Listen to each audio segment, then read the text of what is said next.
Pankcakes from the UFO by Charles Lear. In 1961, Major Donald E. Keyhoe, USMC retired, was the director of the National Investigations Committee on Aerial Phenomena. That year, he and his organization were making life difficult for the Air Force, with criticism of their UFO investigation, Project Blue Book. This was nothing new, but now they were close to getting open hearings in Congress to address their criticisms. Then, on April 18, 1961, Joe Simonton, a 54-year-old plumber, handyman, and part-time chicken farmer, reported a UFO encounter involving humanoids and offered physical evidence not usually associated with extraterrestrials. This was a strange case with a single witness, but Blue Book director Robert Friend thought the Air Force should get involved. He mistakenly thought that NICAP would turn the case into a big story and accuse the Air Force of shirking its duties. Simonton first told the story to his friend, Vias County Judge Franklin Carter. Carter had been a UFO enthusiast since Kenneth Arnold's 1947 report. Carter interviewed Simonton and wrote an exclusive report for Gray Barker's publication, The Saucerian Bulletin. According to Simonton, he heard a loud noise over his farmhouse in Eagle River, Wisconsin. He described it as sounding something like the screech of automobile wheels as a car goes around a sharp bend fast. He looked out a window and saw a shiny metal object descend and land in his driveway. It was shaped like two plates or bowls, one inverted over the top of the other. He went outside, and a door opened in the object. A 5-foot humanoid appeared in the doorway, and as Simonton approached, the man tilted his head back and made drinking motions. He handed Simonton a metal vessel with two handles, and Simonton said, "Oh, water." Simonton went into his house, filled the vessel, and then returned. He handed the vessel up, and the man touched his forehead with the tips of his fingers, and then pulled them away. Simonton took this to be a gesture of gratitude, and he gave a military salute in acknowledgement. During this exchange, he noticed two more occupants. All three were wearing what Simonton described as a one-piece tunic with no buttons or zippers that I could see, but with a hood up over the head. The clothing was made from what looked like a black jersey material. They all looked human but were smaller. Simonton described them as being swarthy, like Italians. The two other occupants seemed to be tethered, one to a control panel he was working with, and the other to what seemed to be a stove with no visible flame. The one at the stove appeared to be cooking, and this attracted Simonton's interest. The occupant with the vessel noted this and picked up what looked like 4 pancakes and gave them to Simonton.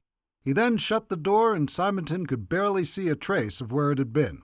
As he was describing all this to Carter, it dawned on him that the object had been hovering during the entire encounter. After the door closed, the craft rose up, tilted, and then took off. There was a backwash that caused a pine tree with an 8 to 9 inch trunk to bend completely back. The tree sprung forward, wobbled, and then stayed upright with no noticeable damage. Carter asked Simonton if he had the cakes with him. Simonton then pulled a rolled-up package out of his pocket. He unrolled it and took out 3 of the 4 pieces of foodstuff that had been handed to him. He had eaten one while it was still hot, and reported it tasted like cardboard. Carter described them as oblong about 3.5 to 2.5 inches, fairly thick, but perforated clear through with holes about the circumference of a lead pencil. He noted that they smelled like goose grease and were flexible like rubber. Carter was a NICAP member, ran a UFO club, and held meetings at his home. He asked if he could have one of the cakes for analysis, and Simonton gave him one. Carter sent a piece of it directly to Donald Keyhoe along with a letter. The story made the local paper, was picked up by the newswires, and went national. Carter told reporters that Keyhoe and NICAP were analyzing a pancake from outer space, without any confirmation from NICAP that they were willing to do so. Not wanting to be associated with the story, Keyhoe told reporters that he had returned the material without analyzing it. According to Carter in his story for Saucerian Bulletin, he never received the material from Keyhoe, nor any acknowledgement that they'd received it from him. He wrote another letter to Keyhoe, and it was answered by NICAP Secretary Richard Hall.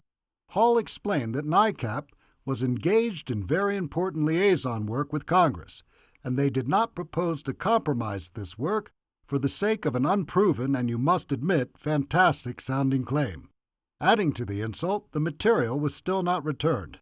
Carter responded with an angry letter to Keyhoe, telling him he should change the name of his organization from National Investigations Committee on Aerial Phenomena to National Suppression of Aerial Phenomena. Carter had accused Keyhoe of doing what he'd been accusing the Air Force of doing. Keyhoe was personally criticized by other UFO investigators. An article on the last page of the July-August 1961 NICAP publication, UFO Investigator, responds. Titled, Facts Behind the Pancake Story, it justifies NICAP's handling of the material sent to them by Carter and points out that Carter had spoken to the press without consulting them.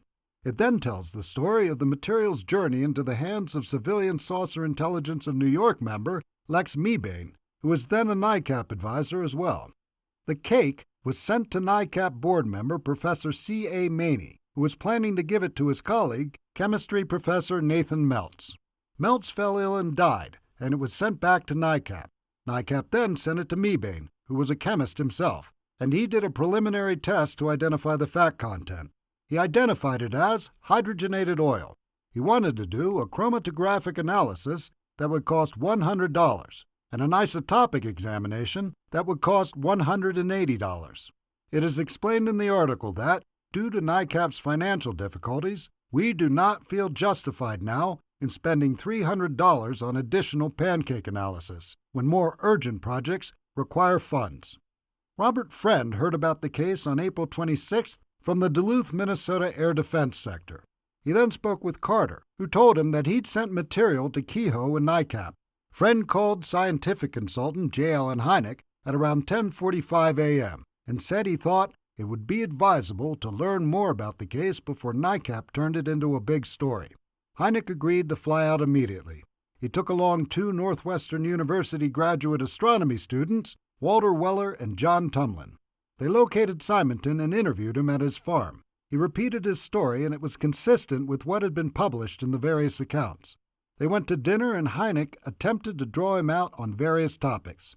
Hynek noted that people passing by the table would greet him as though he were a very respected member of the community. Hynek went to the bar and started a conversation. It was his impression from this and other talk he'd heard around town that most of the people in Eagle River believed Simonton.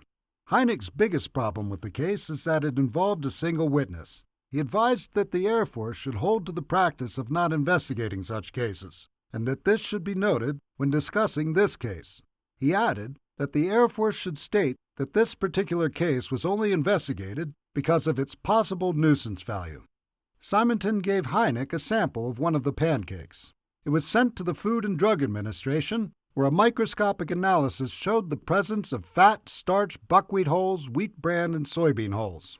They concluded that it appeared to be a piece of ordinary buckwheat pancake. In regard to Simonton's sighting, the conclusion on the Project Blue Book record card is hallucination. This case proved disastrous for NICAP. They were experiencing serious financial difficulties, and now they were facing harsh criticism from their peers. They were being distracted just when they were close to success with Congress. Richard Hall wrote in a letter to Mebane, accordingly, this contactee case couldn't have happened at a worse time. Those in Project Blue Book might have called it karma.